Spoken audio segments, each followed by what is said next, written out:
ભાવનગર મહાનગરપાલિકાના એસ્ટેટ વિભાગે વોરા બજાર સહિતની મુખ્ય બજારમાંથી 41 ઓટલા, 45 ટાગણી, 10 લોખંડની જાળી, 3 કાઉન્ટર, 5 સ્કૂલ બેગ, 1 કુલર જપ્ત કરીને ટ્રાફિકને અડચણરૂપ એક વાહનને લોક મારી 1000નો દંડ વસૂલ્યો હતો।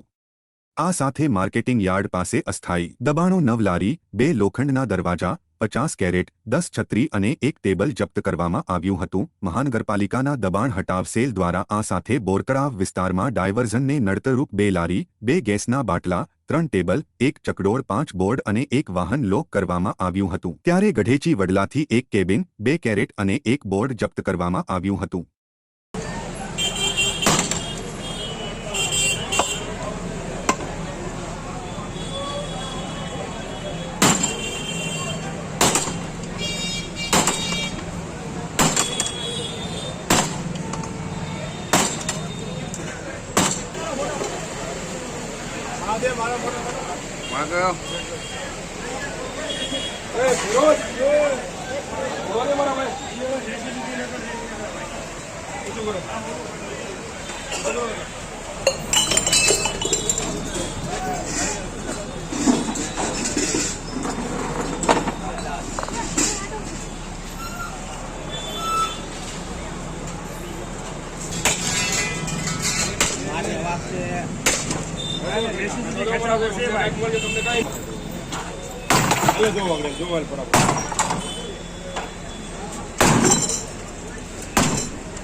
કાકા બાજુમાં ગાડી રાખીને